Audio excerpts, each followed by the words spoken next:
Will, I can't hear that.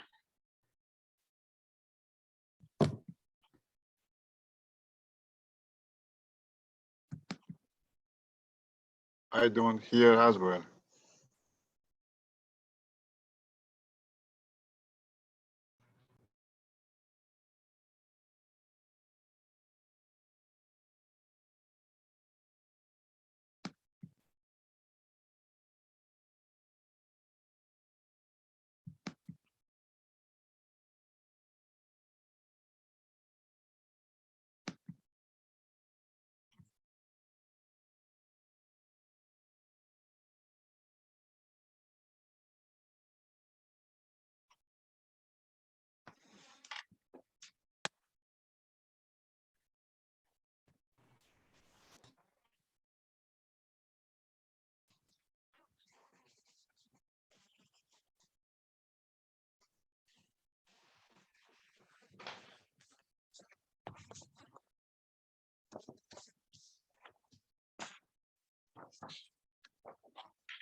Well, I believe that you don't have the sound on when you're sharing the screen.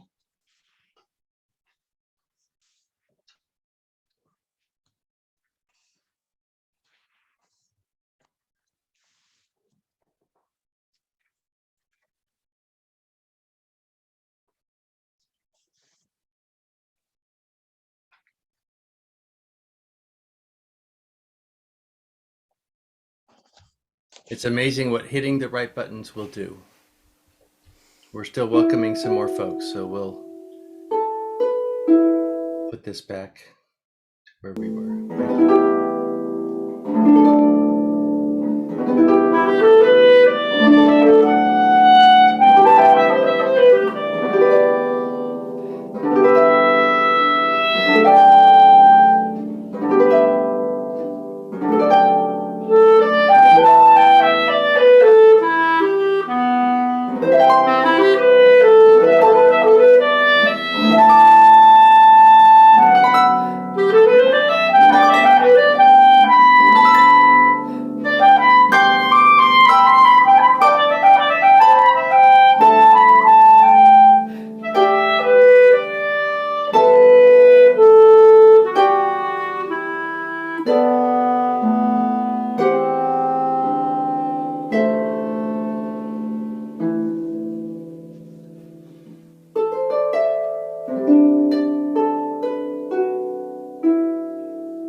Thanks to Diane for that piece of music. I'm Reverend Will McGarvey, Executive Director of the Interfaith Council of Contra Costa County, and we welcome you to our December 2021 elected council meeting. Today, we are 109 congregations, monasteries, and retreat centers that do all of our work together to be able to make Contra Costa a better place. And as we do so, we remember the history so that we can make sure that we don't replicate it and make sure that we're a part of breaking generational wrongs and ills, especially those that were made against our native brothers and sisters of the Ohlone tribe, Rametush, Temyon, Chochenyo, Karkin, as well as Bay Miwok and Yokuts in this area, Patwin and Sisun to the north. And as we recognize their unceded territories, we recognize that our predecessors did much wrong to those people, and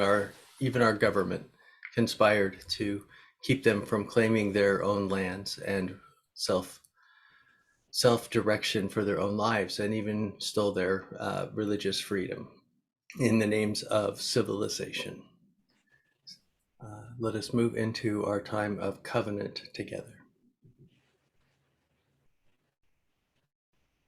Thank you, Reverend Will. Good morning, and thank you all for joining us this morning. We will have Sharon Campton and Susie Kohl read the covenants this morning. Sharon, we'll start with you.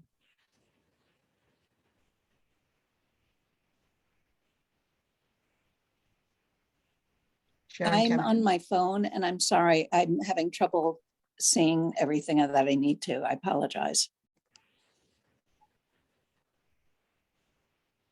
Susie Kohl, would you like to start the reading? Yeah, sure. Our dialogue is an interfaith dialogue. We all have different communication styles and varying views. We commit to be in dialogue with respect for all, expanding listening to hear multiple points of view. We realize that we are responsible for the growth of I4C, and each of us shares a duty to interfaith growth. The governing board provides leadership, and the elected council works towards progress and the fulfillment of I4C goals as we grow. Sharon, did you find it? Do you want me just to keep going? Yes, Susie, go ahead. We recognize that we are imbued with interfaith responsibility. As such, we commit to hold ourselves and each other accountable to merit that trust, respect for the diverse traditions, beliefs, and spiritual paths of all those we encounter, hold ourselves to the highest ethical standards, and accountable to our communities and to I4C. Our shared time together is interfaith time. We commit to honoring the start and end times each time we meet. Thank you, Susie Kohl. We will then go to the next official business of the day, which is the approval of the November elected council meeting minutes. It was included in your agenda, in your email along with the agenda. If I can get first and a second a motion to move that we approve the minutes, and a second, we can then put it to the board to get it approved. I Do move I that have we a motion approve. to? Thank you very much, Megan, for that. And then can I have a second? Second. Thank you so much. We will then go ahead and present it to the board. If there are any questions or comments, you can bring those up in the chat with me if you'd like, or put your hands up. Since I don't see any hands up, can I please get a vote to approve the minutes? You can just put your hands up. Then if I see all of your hands, Reverend Julius, I don't see your hand up, but you can do in the chat if you'd like. Channing Miller, you too, and Sabra. I will go ahead and submit the minutes approved unanimously by today's attending elected council members. Thank you again all for joining us today. We will start with an opening faith reflection by one of our newest elected council members, Rebekah Seman. Rebekah. Hi, everyone. My name is Rebekah Seman, and I'm a member of the Church of Jesus Christ of Latter-day Saints. Having 10 minutes to reflect on my faith is kind of a humbling task, but I'm going to do my best, and I'm going to share a little bit about what I believe. I believe that we have a loving Father in heaven who loves us. I believe that he sent his son, Jesus Christ, to help us learn and be able to return to our heavenly home. I am grateful that Jesus was born, that he taught us by word and deed, and that he was willing to sacrifice himself. He died and was resurrected. He did this out of love. During the month of December, I celebrate his birth, his life, his sacrifice, and his love. I believe that we are literal spirit children of God, which means I believe we are brothers and sisters. I believe that we all have a divine energy, power, and influence that comes from God, that gives life and light to all things. In my faith, we call that power the light of Christ. Each faith group, I'm sure, calls it something special. What I believe is that we all experience that special, peaceful warmth that influences all of us to do good. I have seen and I have felt that gentle light shine from so many of you as I've been attending the Interfaith Council. I believe God loves, and he gives us commandments to help us live meaningful lives. Jesus Christ summarized these commandments in the book of Matthew in the New Testament of the Bible, when he said that We are to love God and we are to love our neighbors. Today, I would like to talk about that second great commandment, which is to love thy neighbor as thyself. One of the four main pillars of the Church of Jesus Christ of Latter-day Saints is to care for those in need. Ministering is one way that members do this, by looking and caring for one another and our neighbors, genuinely out of love and concern. Another way that members do this is through fasting. On the first Sunday of every month, members of the church typically go without food and drink for 24 hours. And then they take the money that they would use normally for that food and they donate it to the church to be used to be given to those in need. The church has a large network of farms, orchards, ranches, canneries to help produce, grow, and store this food. The cost of the food is lower than what the normal market costs because church members volunteer their time to harvest and process this food. The money that the fast offerings are paid by the members help buy these goods and costs. I have a personal connection to an orchard out in Utah, as my 75-year-old father is one of those volunteers.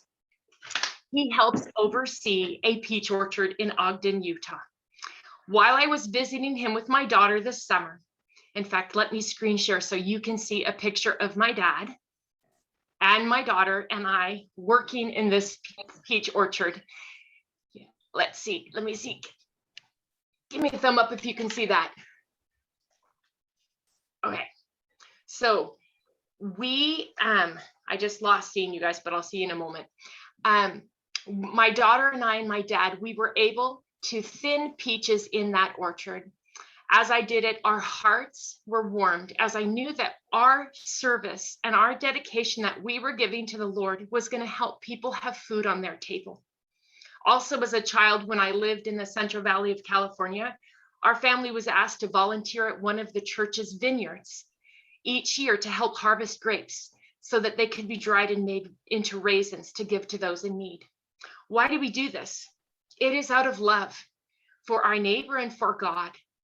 In the Book of Mormon, another sacred scripture we study along with the Bible, we learn that when you are in the service of your fellow beings, you are only in the service of your God.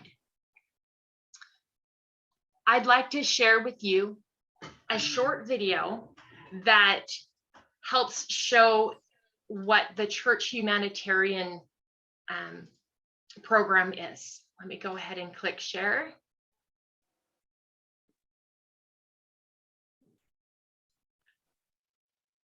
Okay, hopefully it's seen. Okay. At the core of the gospel of Jesus Christ, there is this second commandment that we received from him, that we should reach out to those in need and take care of our neighbors.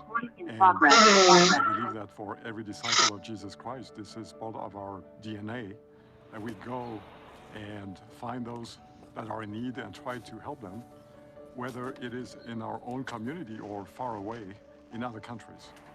This is really at the center of our religion. COVID-19 is having an impact in everybody's lives around the world, whether it is our lifestyle that is changed or maybe jobs that have to be found. And so the church has a long tradition of being involved in humanitarian aid and welfare matters and helping others. What has happened over the past 3 months, we have sent 15 additional truckloads of food and other commodities per week to charitable organizations and other food banks in the United States and Canada. Each of those truckloads can feed 1,400 people for about a week. This is possible because of a long-standing tradition of the church to store food, and like here in this warehouse. And this is blessing a lot of lives around the world. One of the greatest examples of how the members have reached out to those in need has been the Sisters of the Church of the Relief Society, and how they have mobilized to sew masks. 5 million masks have been done. This is remarkable. 5 million masks 900,000 hours, and 50,000 volunteers. 50,000 volunteers. Sisters, their families, everyone, home by home, to do that magnificent work. The church does a lot of things as an organization, but we shouldn't forget that it all comes from the members. Reaching out to those in need, helping others that are needy or afflicted, is really at the center of the gospel. It is at the core of our beliefs. We try to emulate the example of Jesus Christ as disciples of the Lord. What is it that he did? He preached the gospel, but also he would be prompt to find the one that was in need of his comforting hand and help and caring blessings. And this is what we are trying to do. We couldn't be more grateful for the generosity of the members of the church.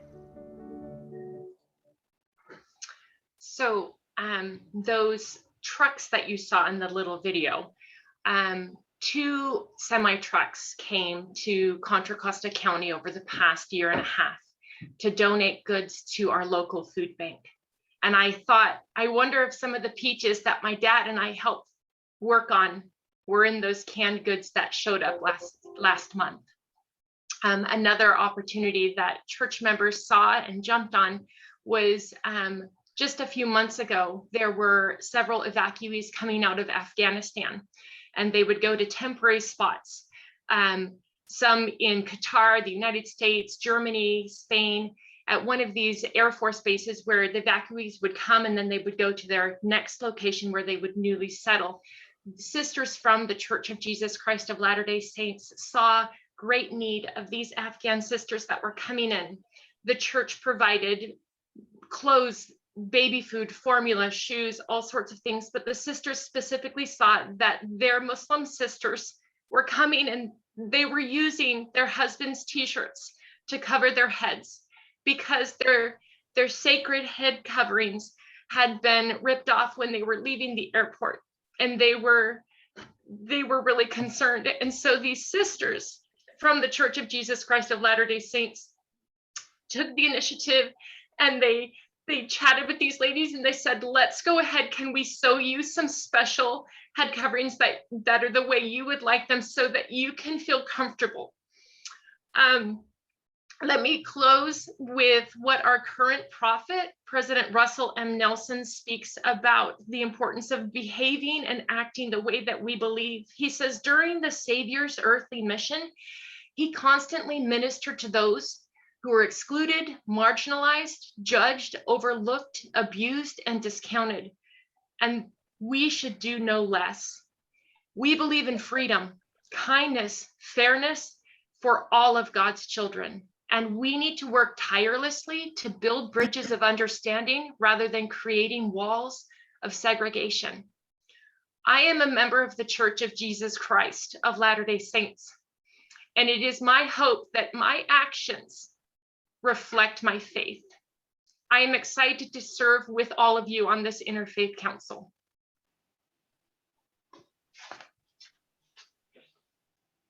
Thank you, Rebekah. Seman, what a beautiful faith reflection. And I love everything that Church of Jesus Christ Latter-day Saints have been doing, especially for our Food for Thought program on the West Contra Costa County as well. Thank you. Wow, another year is upon us, 2022. I'm really excited for this great new year. Happy Christmas, Merry Christmas, Happy Holidays, Happy Hanukkah, Happy Kwanzaa, and happy all the holidays that you and your loved ones will be celebrating this month. We will get started this morning with getting to know each one of you. I want to personally thank everyone for joining us, joining our I4C family, and valuing working together with people of different belief systems to advance our society's common good, and sharing your wisdom and adding to I4C's diversity.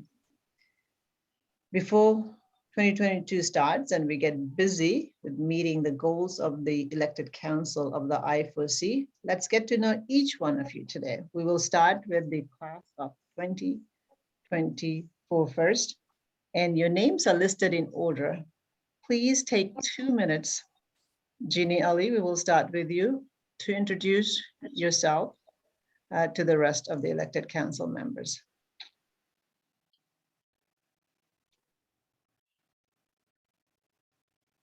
Ginny Ali, would you unmute yourself? I forgot that I thought I was interfering with the music on there. I really appreciated what Rebekah said. I've learned a lot more about her faith, Church of Christ, and it's wonderful what you're doing. I think we all believe that service is worship, and that God's created us and given us each our souls so that we could improve ourselves and improve our communities. I'm representing the Baha'i faith of Walnut Creek. We have local spiritual assemblies in every city in the county, and we are actually the second most prominent faith in the world and most widespread next to Christianity. We have temples on every continent. And the administrative border of the faith is in Haifa, Israel, on Mount Carmel. And there we have the houses of worship that are open to all people of all faiths. I have a background in Christianity and Islam, and I just became a Baha'i in 2019. And so I'm new to the faith, but it's just enraptured me and brought me back to God. And I just feel that I want to share this with everyone. So I feel this is a good place to meet other people of other faiths and to enjoy each other's company and to do good service for our county. Our Baha'i faith has a manifestation called Baha'u'llah, who's the founder of the faith. And we go and follow his teachings. He was also followed by his son, Abdul Baha. So we often talk about him. He's considered the exemplar of the faith. And he is the master of the covenant. His grandson, Chogi Effendi, continued the faith. And it's a new faith. It's only 178 years old. So it recognizes all the books of the religions of God. Okay, Ginny, we're to the 2-minute time, and Yes, I'm going to just give everyone a 15-second chime just to let you know when your 2 minutes is up for the new members and 1 minute for our current members. Sarah's Bretthauer is still trying to get in, so let's go to the next person, Ekanatha Pai.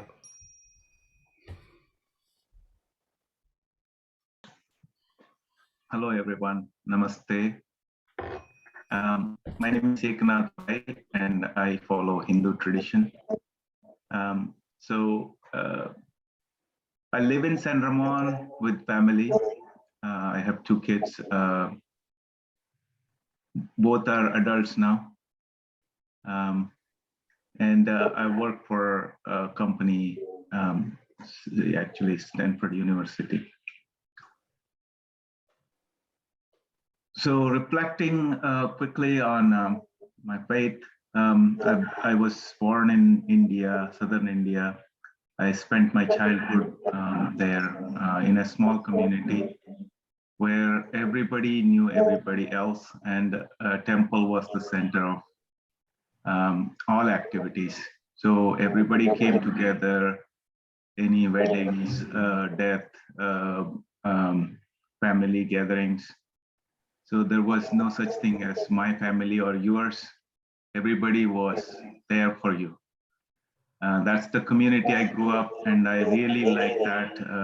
I really found some real meaningful things in such a living when I came to city, kind of missed that.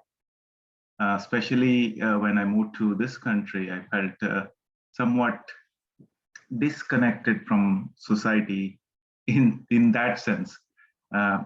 So that's where I decided to help out wherever I can to make a difference. And there are several opportunities presented themselves, and I've taken those as my opportunity to help out.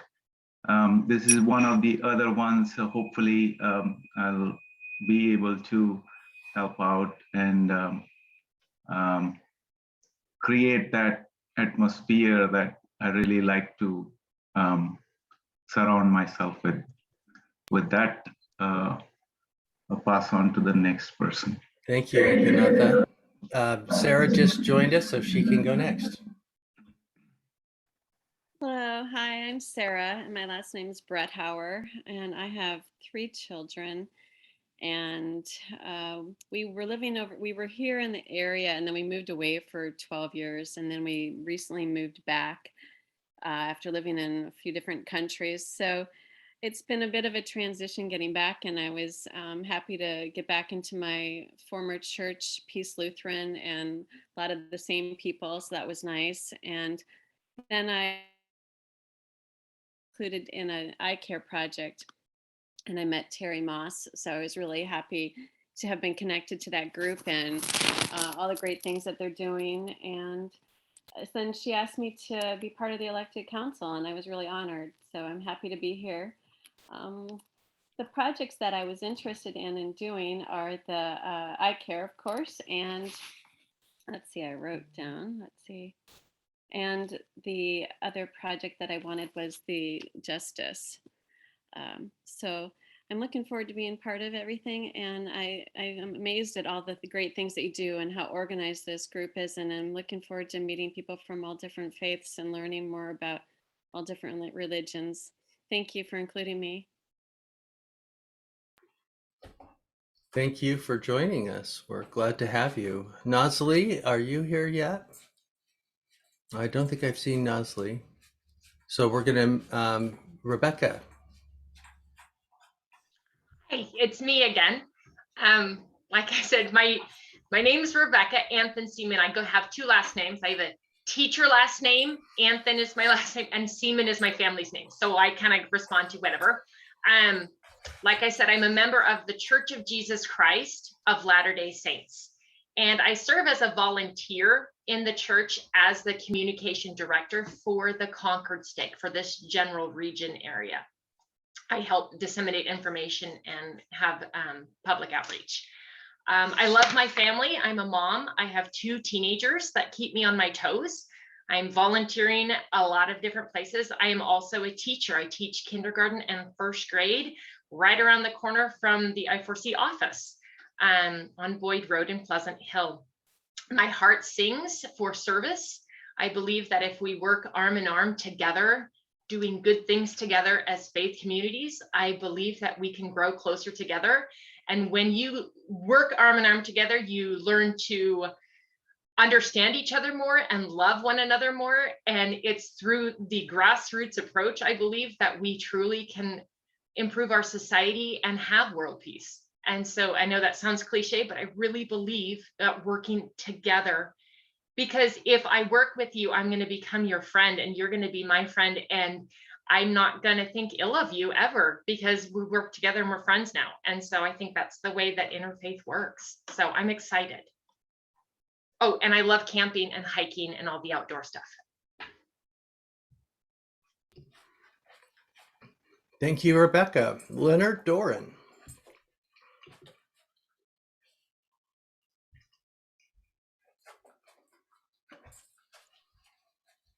Do we have Mary Wittenburg if Leonard's not here?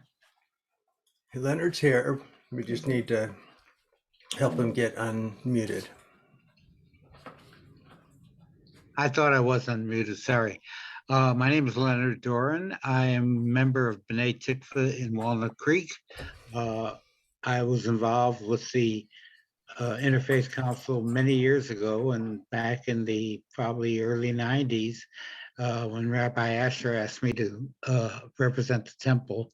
But because of other charity commitments, I dropped out after a period of time, and now I'm back. It's the temple is important. It's a marker for the community. It's a joining together of people. It's a support group for people, and it's above all a faith-based organization that helps people. I haven't looked at the committees yet, so I'm not quite sure. Still new to this. I'm quite sure which committee I want to join. But certainly the work of the Interfaith Council to me is very, very important.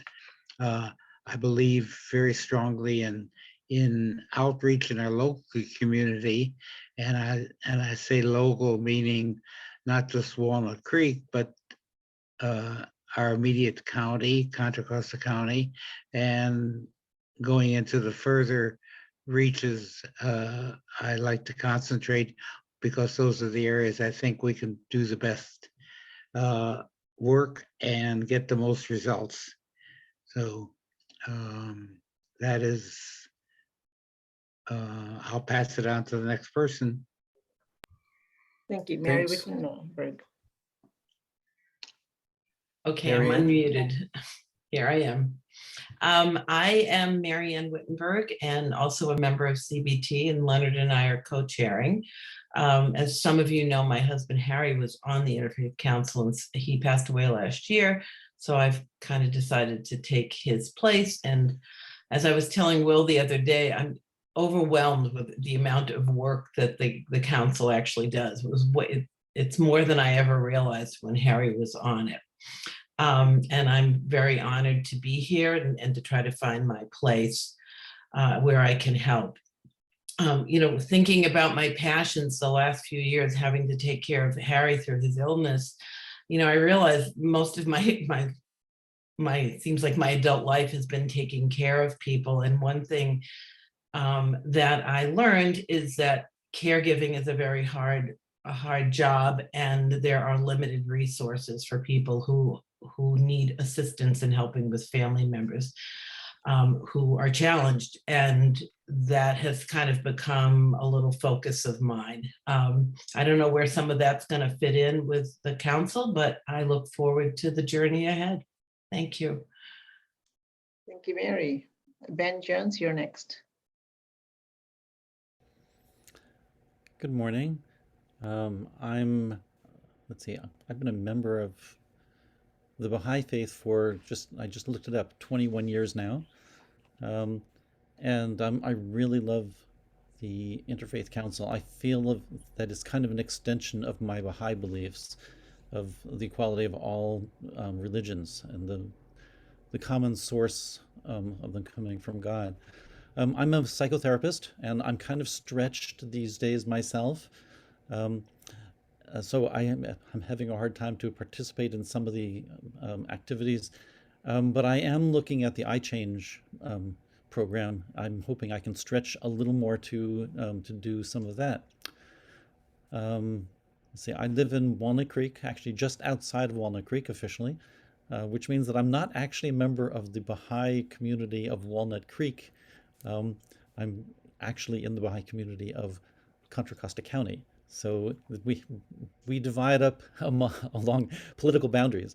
So there's a community in each. I guess that's enough about me. Thank you. Thank you. Susie Kohl, you're next. Hi, everyone. Thank you so much for including me.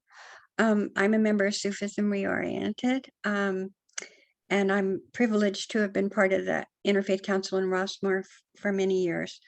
You might, which has been wonderful working with everyone. You might know of Sufism's work in starting White Pony Express. It's also a project called Francis in the Schools that it's actually doing a huge project now, making backpacks for an underserved school. Another project is where I work at the White Pony Mare Schools, a school that has from its inception held the values of compassion, unity, inclusions, always included kids with special needs. And anyway, I'm excited to be part of this and helping, hopefully on iChange, I would love to help. Thank you so much, Susie Kohl. Celia. Menczel, you're next. Celia hasn't made it yet. Christine Nadeau, please. Yes, thank you. And I'm so thrilled to meet all of our new members. My name is Christine Nadeau. I belong to Christ the Lord Episcopal Church in Pinole. So I'm over in West County. And I live in Hercules. The Interfaith Council means so much to me because one of our bishops at the Episcopal Church, Bishop Swing, was the guiding light behind the United Religions initiative, whose whole idea was that if there's a United Nations, there can also be a United Religions. And the Interfaith Council is a wonderful way to be able on a local level to spread our love through service to our neighbors. And so I'm just so appreciative of that. My passions are reading and movies because I find those two wonderful ways to expand my understanding of what it means to be human. Thank you, Christine. Caroline Peters, are you there?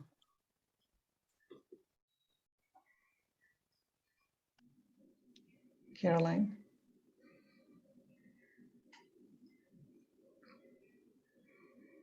Carolyn Peters? Sorry.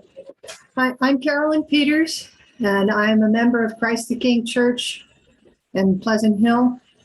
My main interests are environmental issues. I'm on the ICANN committee, and I'm also interested in what Reverend Julius Van Hook is doing with his iChange program. It's excellent. I'll pass this along to the next person. Thank you very much. That is the end of all the introductions of class of 2024. We will move to the next class who have 2 years a term left. Class of 2023, Father Tom Bonacci, would you start? Yes, please? good morning, everybody. My name is Tom, and it's my blessing and privilege to be with you. I minister at the Christ the King Retreat Center in Citrus Heights, California, and I have another center, an interfaith center in Antioch, California, called the Interfaith Peace Project, which is a home-based educational program and outreach. We attempt to help people confront stereotypes, prejudice, and fears so that they can have the openness of heart to meet with each other. I've been on the Interfaith Council for many, many years, and it's my blessing to continue to work with you. Be aware of my prayer and my love. Thank you, Father Tom. Marianne Cropper. I didn't think I've seen Marianne today. Is she here? Not yet. Elder Felicity Grove. Hello, I'm Felicity Grove. I'm an elder and I'm a pagan.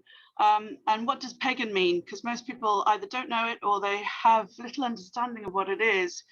And it's essentially wherever nature is that's where my church is. Wherever there is nature, there is divinity. Divinity is within us and around us all the time, always there. And I think that, like Rebekah said, there was so many things that she said, and I thought, yeah, I get that. I totally get that. That's definitely this idea of divinity, the sacred being all around and accessible to all. And when we share love with each other, we're sharing that divinity. And that's what we need more of. So a little bit more about paganism is there are all sorts of different versions of it. There's no central text. There's no temples other than under redwoods or lying under the sky or seeing the stars. And humans have been on the earth so very short time. Why not get we see the sacred from going back way before humans even existed. Thank you, Felicity. Meg Keeley, you're next. Hi, good morning. I'm Meg Keeley. I'm a member of the Grace Presbyterian Church, and I have served as an elder of the Presbyterian Church over the years. I'm just going to say I change. So I'm very involved in that ministry, and we do see it as a ministry. I've worked with adjudicated youth most of my career, and so that would be my passion, which is helping young people move away from so many different difficulties they've experienced through their lives, truly believing that no one is the worst thing they've ever done and that everyone deserves another chance. And so I just want to take this opportunity to invite all of you who are interested in working with us to contact me, and I will give you something to do, I promise. Thank you, Keeley. Dave Longhurst.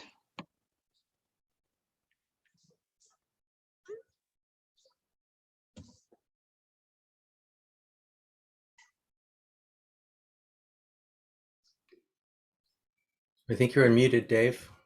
We just can't see you yet.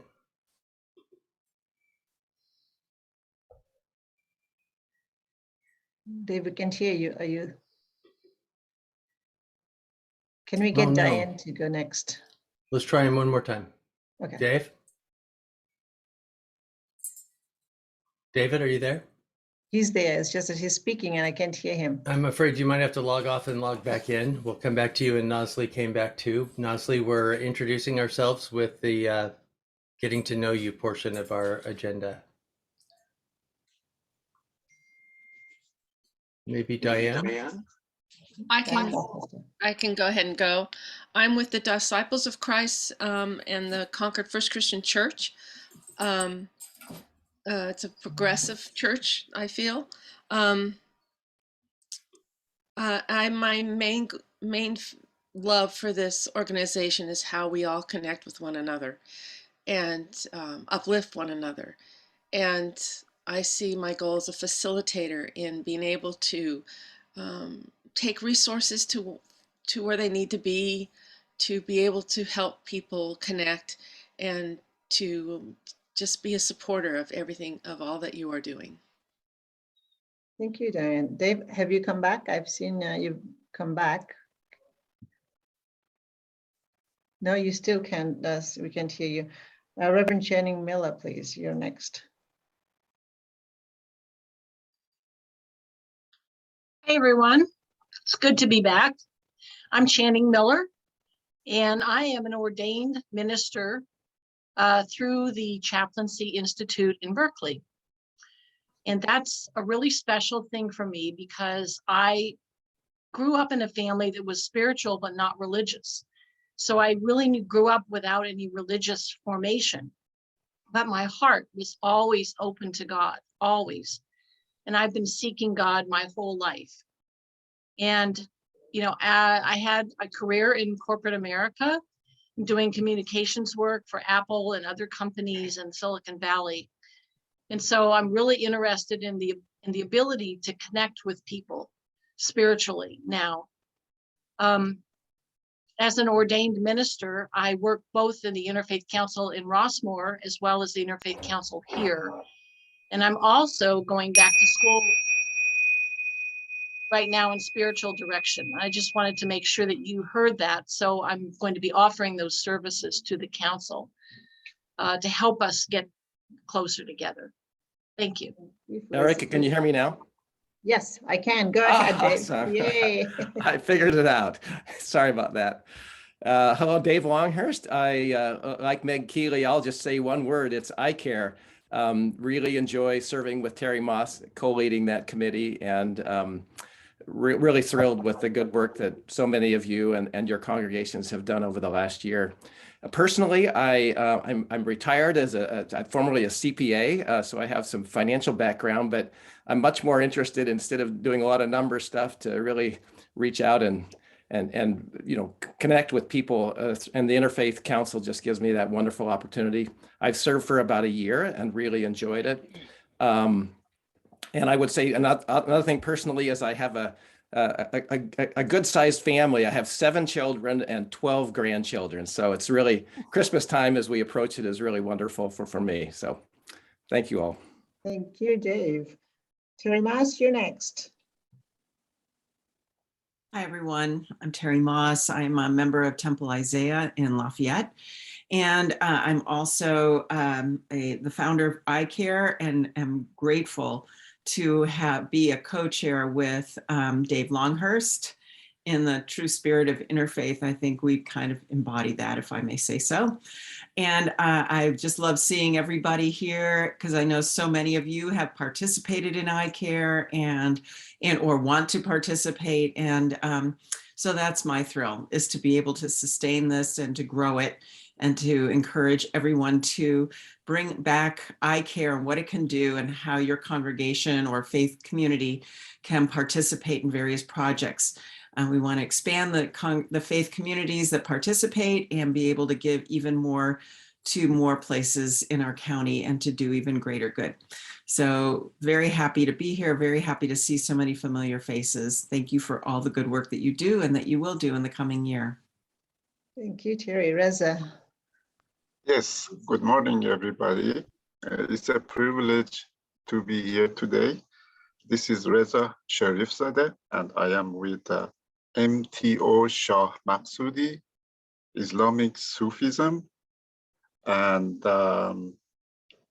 Islamic Sufism stands for Sufism is the reality of religion. And it's a school of self-knowledge. In addition to love, self-knowledge is a path to peace, elevation, and freedom. I have enjoyed meaningful Mondays sessions, retreat sessions, big question sessions. Have been very educational, and I am also yielding to iChange mentoring program, hopefully beginning next year. And it's a joy and a privilege to be here among you. Thank you. Thank you, Reza. Sabra Suharwardi, are you here? Hi, I'm Sabra Suharwardi. I'm part of the San Ramon Valley Islamic Center. I've been here for a long time, and I've been there as a board member. I've been there. I started there as a teacher. I think I was one of the first teachers there at the San Ramon, and I have 4 children. I've been in this area for the last 40 years now, and my children all grown up. They are in the area. They all, they all have their families. And now I'm also working on the racial justice, the racial justice group with Doug Leach and others. I'm also a part of the interfaith women's group. So that's all. And I've been on the council for the last year. So this is my 2nd year now. Thank you. Thank you, Sabra. Dennis Wasco, you're next. Good morning, all. Glad to be here with all of you. My name is Dennis Wasco, and I'm a cradle Catholic. And I've been at St. Bonaventures in Concord for the last 40 years. We moved from the Midwest. And my passions, I guess, would be 2. And one is contemplative prayer, and just, in the past 10 years or so, have really gotten into that. But the other big passion that I have is social justice. And as a result, I'm one of the members of the social justice team, the Sajjad, which is the Social Justice Alliance. And we deal with various national, local, state, different problems that come up. And some of the issues are housing, racial justice, climate control, homelessness, and Winter Nights was actually an outgrowth of Sajjad. One of the things that we're doing currently is a letter to the Concord City Council in regard to the tenant anti-harassment ordinance that they are reviewing. So if you see any emails on that, please sign on to that. But if you are at all interested in social justice issues, please look us up and come and join us. There's plenty of work to do. Thank you. Thank you, Dennis Wasco. Sara. I haven't seen Sara yet, nor Nancy Nancy. Battery. Thea Bristlebroom, are you here? No. Sharon Campton. Hi, good morning. I am a member of Lafayette Arenda Presbyterian Church. I also am ordained interfaith pastor through the same interfaith community as Channing. And I currently work as a spiritual care counselor with a not-for-profit hospice. I have passions in areas that I'm unfortunately not able to join because of the timing of meetings and just other commitments. So interest in climate, social change, but practically I think what I would like to look to is with the retreats to help with that, and perhaps some of the programming. Those are probably more realistic things for me to be involved with my time situation. So I look forward to that. Thank you. Thank you very much. We see Celia has joined us, and Nazli. Celia, would you please go ahead and do a quick introduction of yourself for the board?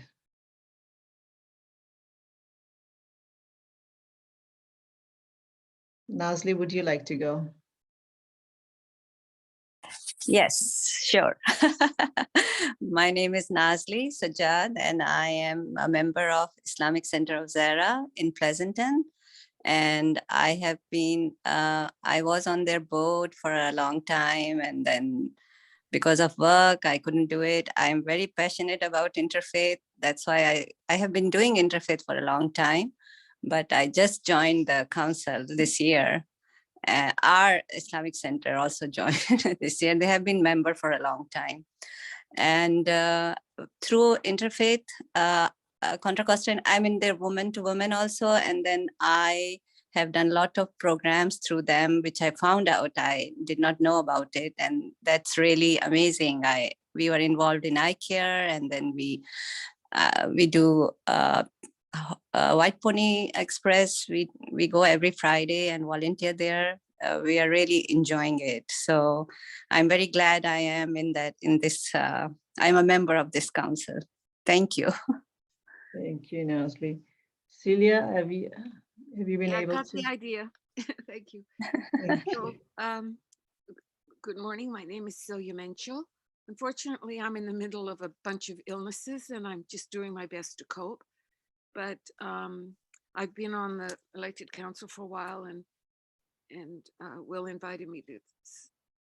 Am I correct, Will? You invited me to stay, and so I'm staying. And can you hear me? Yes, we can, Celia. Oh, thank you. So I'm very interested in interfaith. I've always been. My father's a Christian. My mother is a Jew. I'm a conservative Jew, and I'm a pacifist, a vegetarian, and volunteer on various things. I come from Congregation B'nai Shalom in Walnut Creek, and happy to be here. Thank you. Thank you, Celia. Welcome. Mohammed Chaudhry, you're next. Please introduce yourself.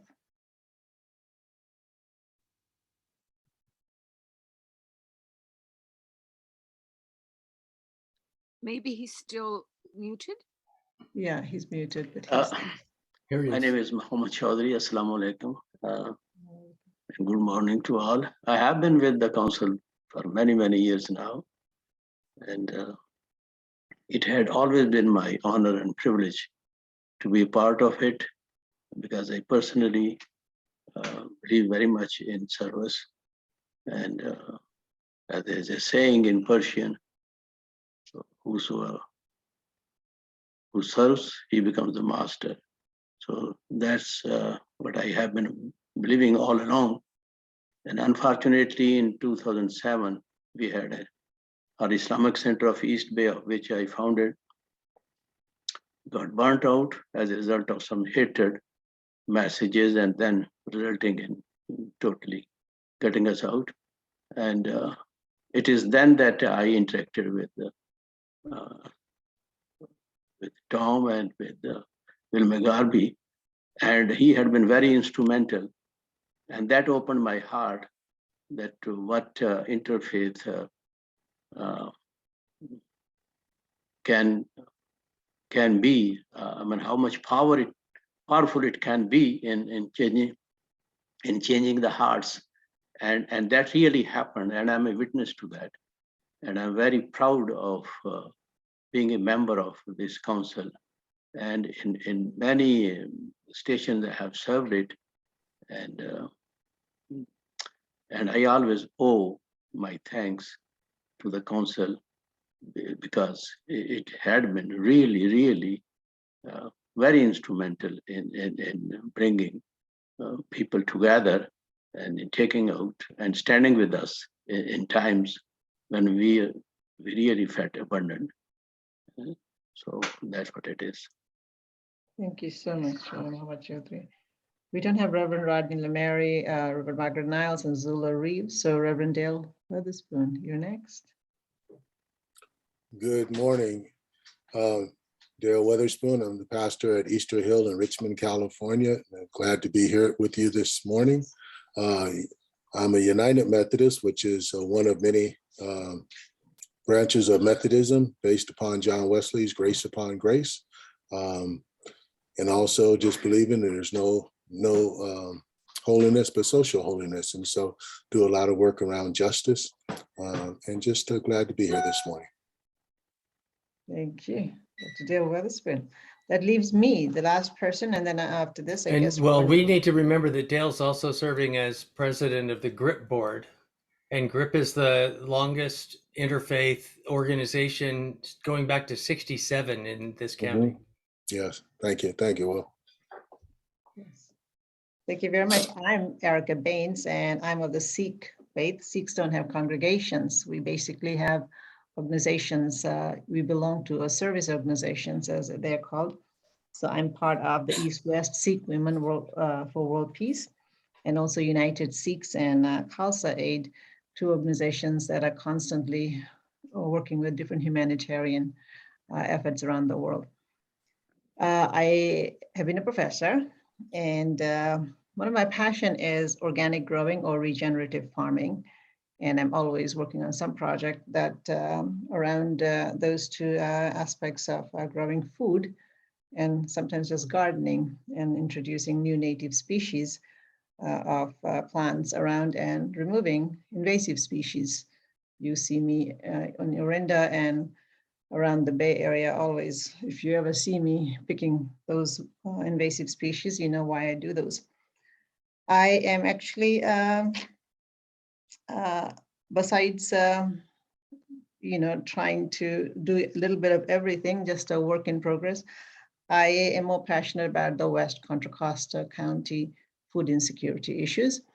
And as Reverend Witherspoon knows, and everyone in West Contra Costa knows, that I'm always knocking on people's doors to see how we can get involved in solving some of the food injustice in the Richmond School District. So that's me. Reverend Will McGarvey, you're the last one to introduce yourself, and then can you please lead us into Reverend Julius first. Let's get. Reverend Julius, he's here. Or did we miss anyone else? Is there anyone else here? Naomi Ehrlich from Bethheim as well. Naomi, can you please introduce yourself?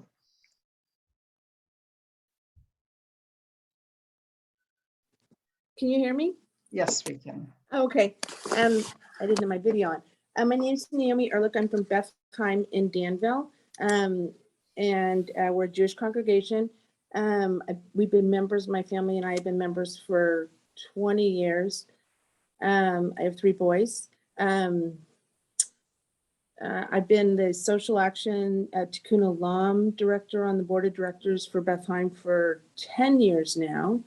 And I'm new to this. I think our Rabbi Dan was a member. And so I'm new. I'm excited to get more involved and also to get more of our members involved, because there is an interest in social action with many of our members. And I think that's it.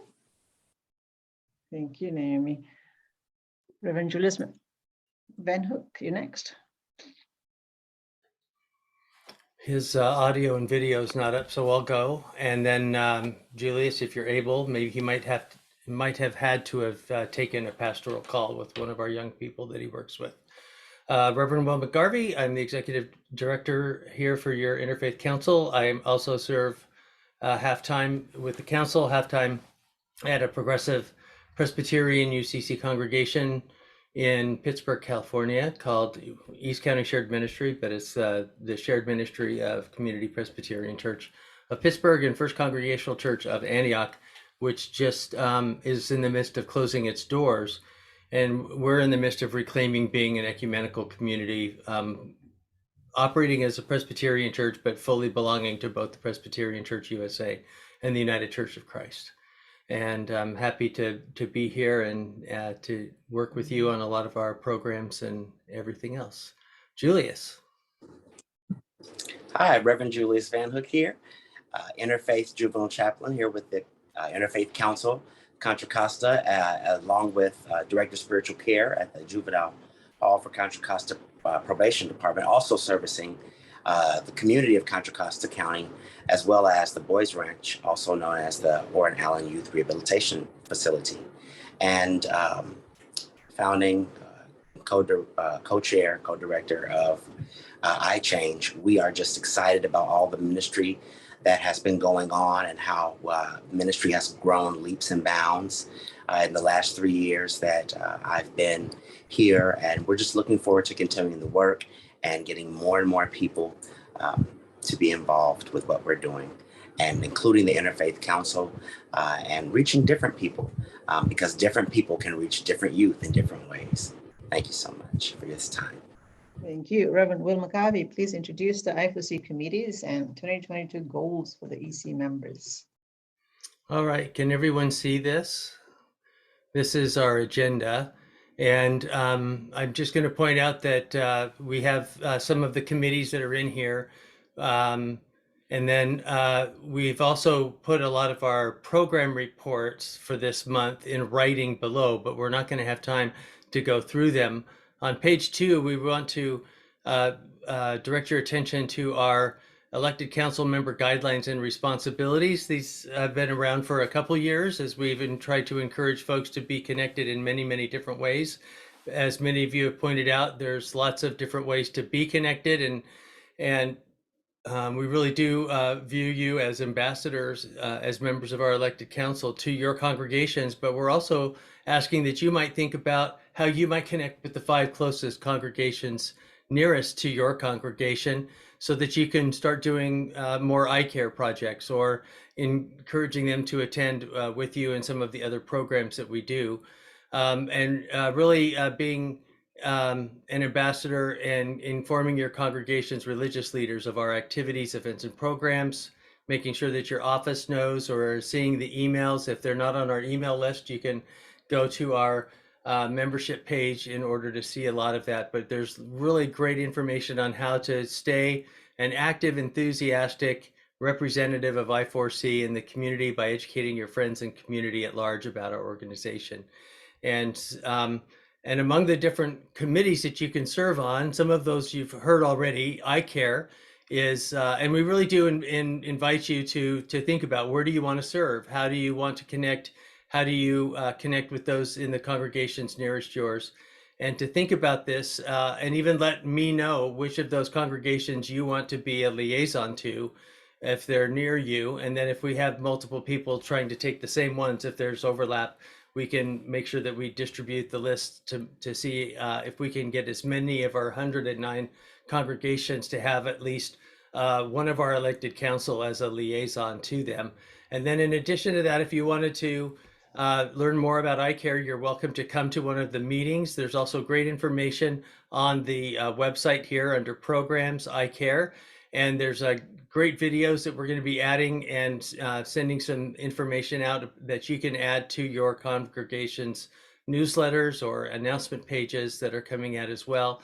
And there's a great little video that Dave put together for the annual meeting that's in the annual meeting recording that we'll also be putting up separately on the website page about how to use the Sign Up Genius to find out what are the the projects that are coming up, and you can also look down in the pages below to see their report, which has a lot of that information.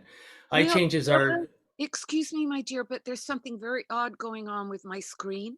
Like, almost looks like Chinese, and then I get English and all. Does anybody else have that? No, we don't. Yes, it's happening on mine as well. It's very blurry for a bit, and then once you stop, it kind of clears up.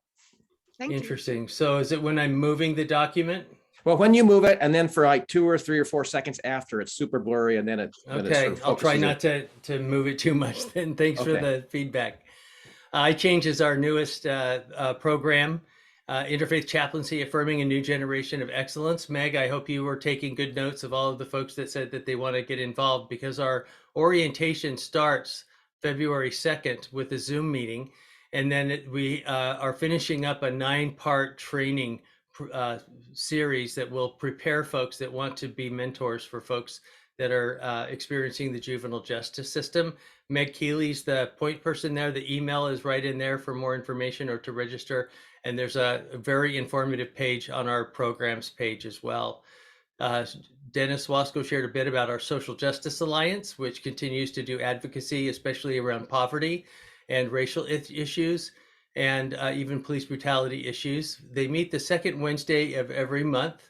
They made the recent decision that because of the lack of funds not to host our previously annual MLK Day service, but are encouraging folks to go to the other services that might be closest to you. And especially those that are being put on by the NAACP or communities of color. So look for events coming in the future for that. But because there is a good link on the history of SOJA that's in your agenda here as well. And we do work with other advocacy groups like MFAC. ICANN, our Interfaith Climate Action Network, is a subcommittee of our SOJA, and they do a lot of work on climate work. And as you heard, Carolyn is a part of that, and Jan Warren is the chair if you have want information about that.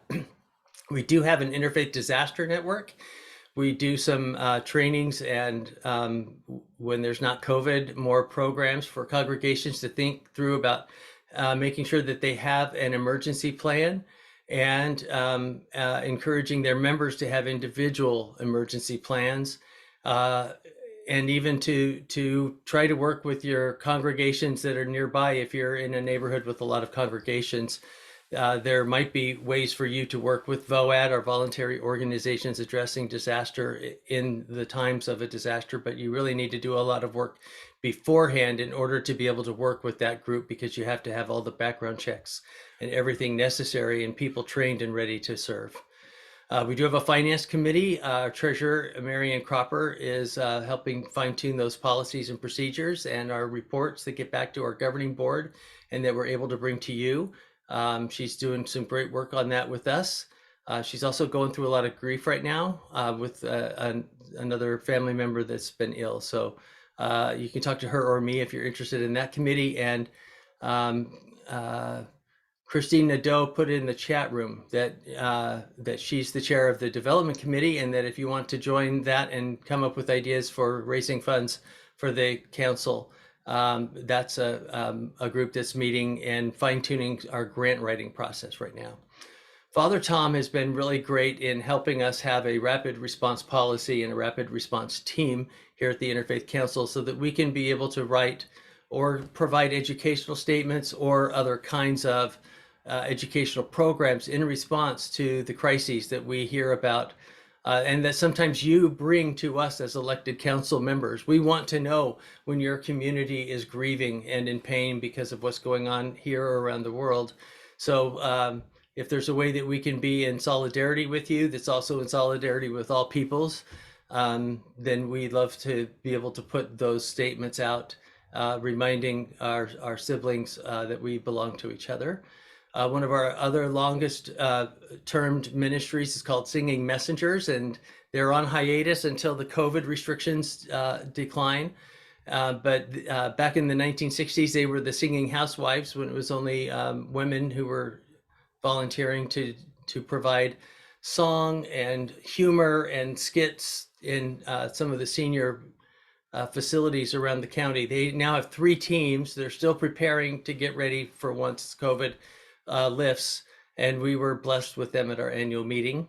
We do have a concert team, and we are trying to think about how we might want to bring this back, especially as the COVID restrictions decline, or maybe trying to do something this next summer in an outdoor venue, if we can do that, to be able to bring our interfaith musical teams together to be able to share their musical gifts. Diane Maltester is a professional clarinetist. Is that how you say it, Diane? She's interested in that. And if there's other folks that want to join us on this committee, please let us know. And then we do have a retreats team that helps put together and organize our retreats that we do 3 or 4 times a year. Our next one is February 6th with Dr. Rajaz, and then May 1st with Chief Philip Scott, continuing the theme on nurturing the beloved community. And then our programs team, we do have yearly programs like the Interfaith Harmony Week, International Women's Day, which is always March 8th, International Day of Peace, which is always September 21st. We sometimes do other programs that are more musical, like the Chants to Dance, where we move from very meditative chants into more ecstatic, contemplative, spiritual practices, like the Universal Dances for Peace. But we also do programs with some of our other partners, like the Parliament of the World Religions, Combatants for Peace, North American Interfaith Network, other regional celebrations with Dr. King, and sometimes are asked to be a part of Memorial Day and Veterans Day things as well. So those are all the different committees that we have, and there's lots to think about there. And if you want to join one of these committees, I've tried to put the person's name in here, and I sent out a contact sheet, and we want you to take a look at that contact sheet and make sure that all of the information that's there for you is correct. If it's not, please email me back and we'll make sure that that gets out. That's an internal document that doesn't get shared with anyone outside of our elected council and our former members and the folks that we email to on a regular basis that are a part of our meetings. The rest of this agenda includes the ongoing interfaith calendar, and there's a great interfaith one, interfaith-calendar.org, that has them for many years. We are talking to the San Francisco Interfaith Council to see if we can piggyback with a calendar that they prepared to send out to schools so that all the schools know when these differing holidays are for the very different traditions. And then there's written reports from me, interfaith programs we've put onto YouTube, iCare thank yous for the accomplishments of November and what's coming up in December and January, iChange report, and a chaplaincy report in the Social Justice Alliance. The other thing I'll just point out is below our covenant that we say with each other, I put together a new flyer here that you can print this last page, page 15, that has links to all of the Coping with Nationalisms programs that we've put together. I have to tell you, I've taken my book study group in my congregation through the first 3 of these studies, and this is a very powerful, really getting to the source of where a lot of the ideas that divide us and create hierarchies come from. And it's not only a great curriculum that Father Tom has put together that exposes us and helps us understand where these ideas have come from, but helps us even be able to talk to the folks that might become ensnared by some of these really theologies of supremacy that are out there that lead to different forms of nationalisms. And you can see that the second one is on the doctrine of discovery, but then there's some really good stuff that he adds on systemic racism and how to add our anti-racist work and expand it with this knowledge. So we want to thank Father Tom for putting all of that together. And that's what we have for our programs right now. And so we hope that you find a place to serve and connect, and as you are able to do so, we also hope that you'll be able to bring back from those organizations what their needs are and what you're seeing in different parts of the county. Because if we start to see in our faith community some of the things that are so necessary for us to be able to try to address, we only can know that if you're in communication with each other. So we hope that these elected council meetings are places of inspiration, but also places where we're able to share with each other what's really going on in our county so that we can make the difference that we want. Thank you, Reverend Will McCabe. Reverend Will McCabe is the Executive Director of the Interfaith Council of Contra Costa County. And for all the new class of 2024 members, I know in 15 minutes he summed up a lot, but do take the time to read through the different programs, and please, in the next 60 days, email him, set an appointment with him, perhaps for a quick coffee or lunch, and so that you can kind of, share with him what your interests are, where you want your next 3 years, where your time needs to be spent, so that you can also become a productive member of this elected council council of the Contra Costa County. Erica, may I quickly interrupt? I just wanted to remind people that you don't have to be on the council to be in the committees, and that if it seems overwhelming to you, grab a friend from your faith community, or if you know somebody that would fit in one of these programs, encourage them to become a partner with us. They do not have to be on the council. We will take other people to help us in our future. Absolutely. Please bring as many members in your congregations and from your faith that want to be a part of Interfaith Council to serve in any areas. We have so much work to do. And just email any one of us, just if you need to get any extra information. And in 15 minutes, Reverend Will, you did an amazing job summing all that up. Now it's time for me to present the nomination committee's governing board members for this coming year for the elected council. So on the governing board, the nomination committee has decided that Diane Maltester, Dave Longhurst, Marianne Cropper, Dennis Wasco, Reverend Rodney Lemary, Father Tom Bonacci, Mac Keeley, and Kristen Nadeau will be serving for this coming year.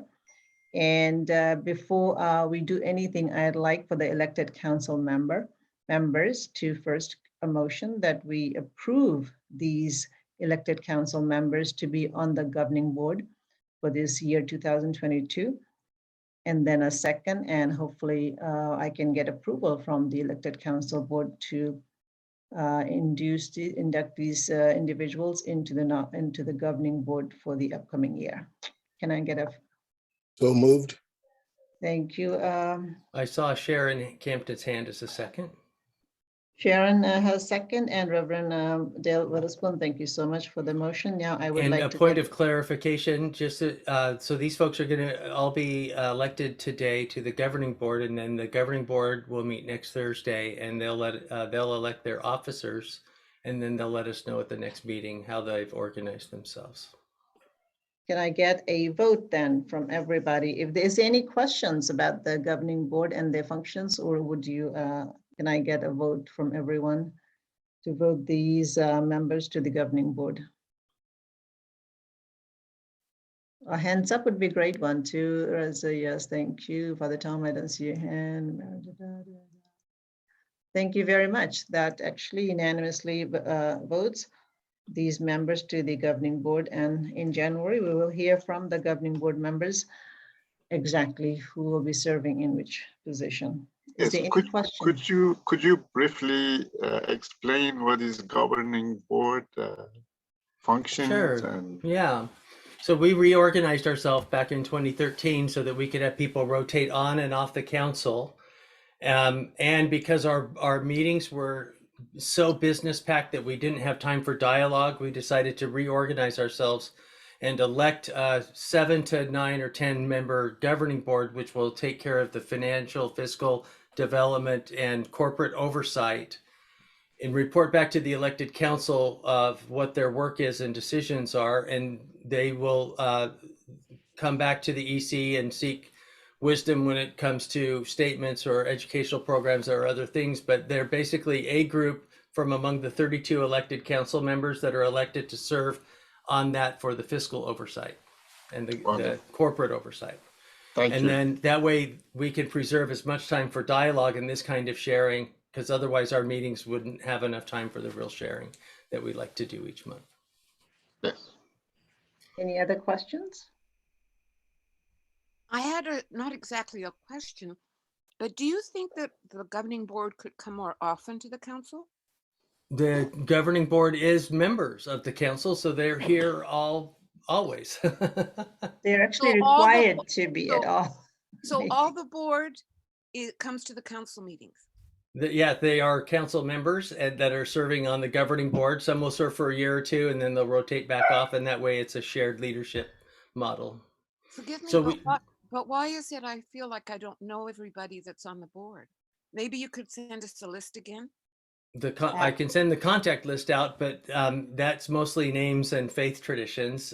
Yeah, the more we attend and the more we get to know each other and a part of these dialogues, the more we'll get to know each other and be a part of our common programs. Thank you.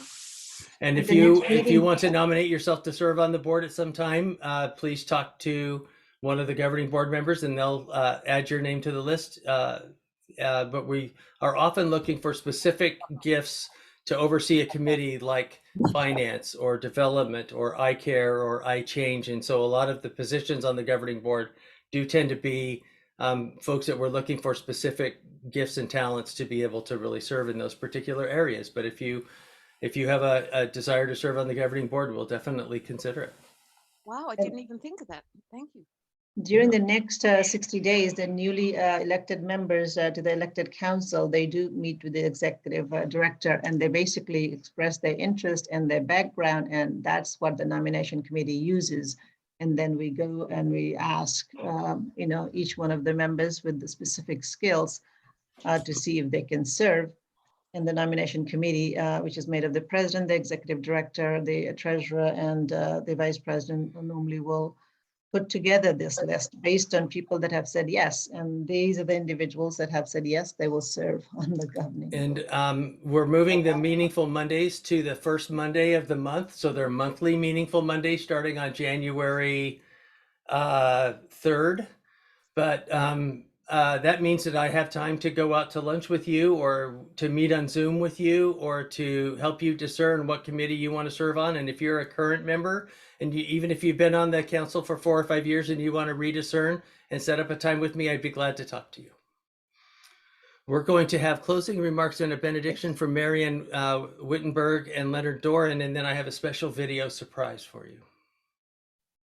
Okay, well, I'm going to start. Just a simple reflection on Hanukkah and the season that we're in.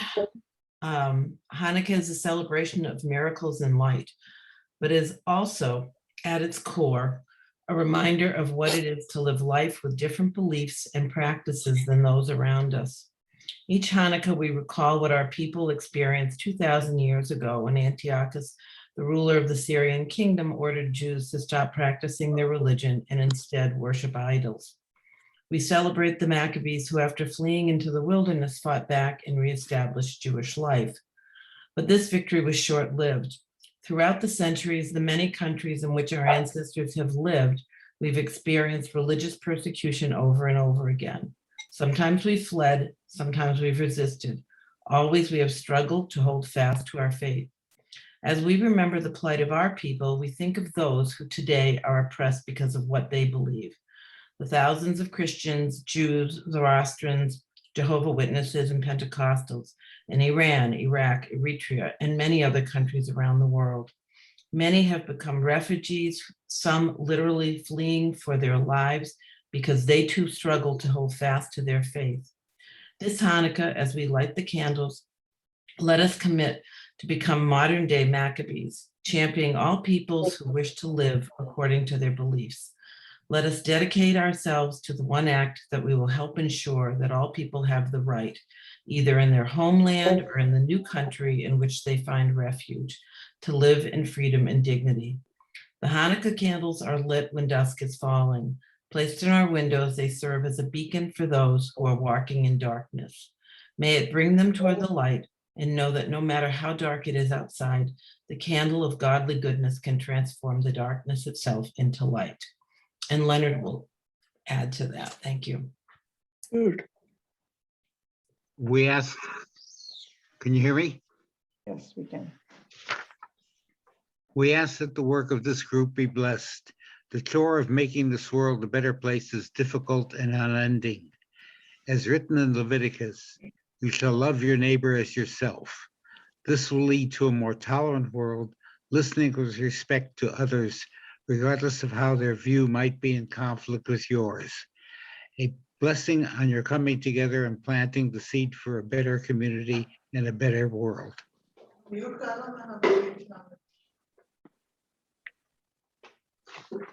Thank you. Reverend will you do the final remarks and adjourn the meeting? Excuse me, may I please say something? Is it possible to say something? Yes, Celia, please go ahead. Thank you. Well, it's sort of important to me. That was a beautiful description of Hanukkah. I would like to add that I don't believe it's in Torah, and that Ethiopian Jews do not celebrate it, and it's not considered a huge holiday religiously. Spiritually, in many ways, yes. So I just wanted to add that, because I think somehow over the centuries, because it falls in December usually, I think, children wanted a holiday. And I think that's, like Christian kids had Christmas. And I hope I'm not doing a disservice to this, except it is a wonderful day of light and thankfulness and freedom. But on the other hand, it's not considered a major holiday like Yom Kippur, or the Ethiopians have Sig in November. Thank you for your patience. Thank you, Celia. Reverend Rebekah.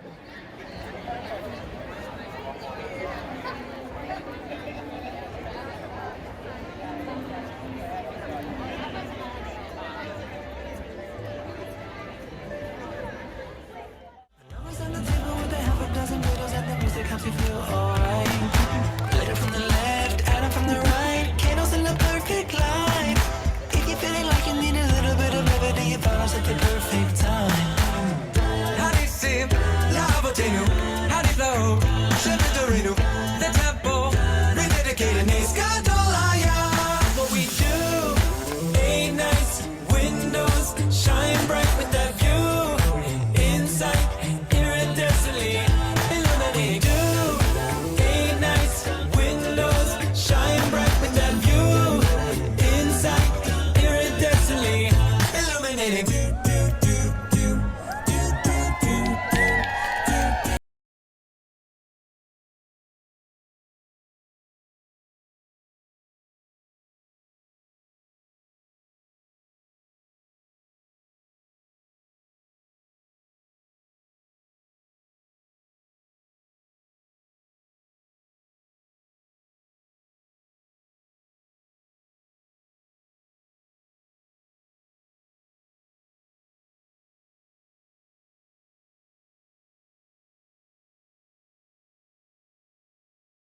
A reminder that we have programs that you can share with your congregation online, including our Interfaith Skills program. All of these recordings are on our YouTube channel, youtube.com/C/Interfaith Council of Contra Costa County, spelled all the way out with no spaces. Have a great week. Have a great holiday season, siblings. May we live into this season of light in ways that surprise even us. Thank you, Will. Thanks, Will. Happy holidays, everybody. Thanks to Happy Terri for sharing that video. Happy holidays. Thank you, everybody. Thank Oh, you. beautiful. Great. Good meeting. Thank you. Beautiful. Yeah. Be well.